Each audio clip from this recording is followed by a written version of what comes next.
Eu queria pedir a Eliane Novaes que ela desempenhasse essa missão tão bonita que foi confiada a Deus também para ela, que ela tivesse um olhar muito especial para com os pobres, defender os pobres, porque defender os pobres é defender os prediletos de Deus, é defender a vontade de Deus. Lute pelos pobres, lute por aqueles que não têm às vezes dignidade, não têm nem voz para expressar o seu direito. E é melhor agradar a Deus do que agradar os homens, né? Os homens a gente nunca agrada, mas a Deus a gente agrada a partir do momento que a gente serve aqueles que Ele mais tem um carinho especial. São aqueles que às vezes ninguém quer defender e ninguém quer amar. Dizia Fernando Pessoa que um homem e uma mulher são do tamanho dos seus sonhos. Se você quer matar uma pessoa, tira ela a capacidade de sonhar.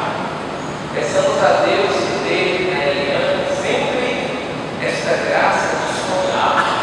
Sonhar com uma sociedade mais humana, sonhar com uma sociedade mais justa, sonhar com uma cidade mais de acordo com o projeto, né, da justiça e da paz, e que ela não se canse.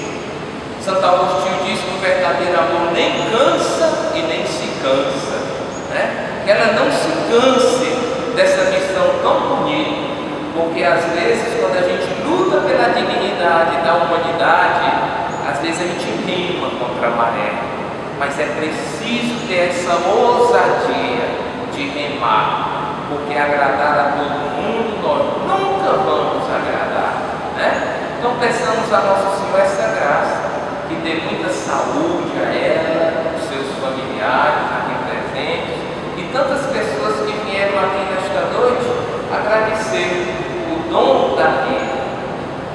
Diz que o pior pecado que ofende o coração de Deus é a ingratidão. Por que ingratidão?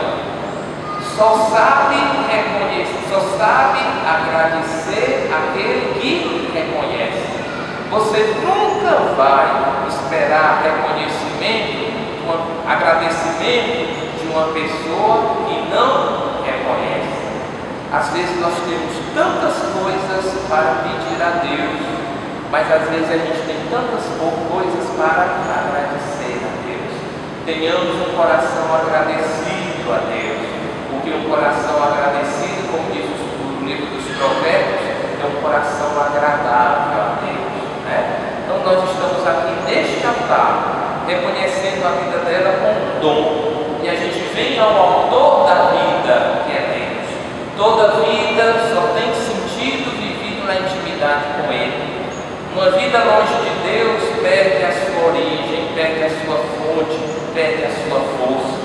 Por isso que também dizia Jesus: sem mim vocês não vão a lugar nenhum, porque eu sou o caminho. Se vocês não estão comigo, vocês não estão no caminho. Eu sou a vida. Se vocês não estão comigo, vocês não têm vida. Eu sou verdade. E viver na verdade é viver em Deus. Então nós queremos agradecer a Deus o dom da existência dela. Peçamos a Nosso Senhor que dê para ela cada vez mais um coração sábio, um coração inteligente, e que também recompense tantas pessoas que vieram aqui nesta noite celebrar o dom da sua vida. Então agora nós vamos trazer a palavra do Senhor Jesus Cristo. Vosso Filho, Senhor nosso, santificai a vossa oferenda ao Senhor. Estando Jesus para ser entregue e abraçando livremente a sua paixão, durante a refeição ele tomou o pão, deu graças e o partiu, e o entregou aos seus discípulos, dizendo: tomai todos e comei, isto é o meu corpo que será entregue por vós.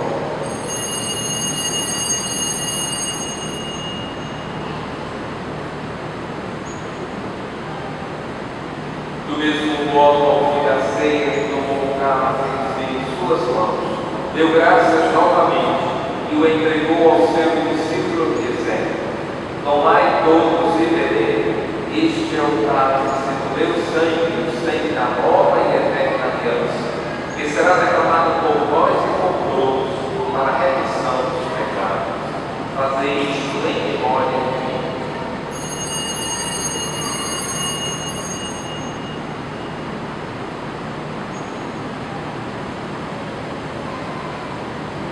Eis o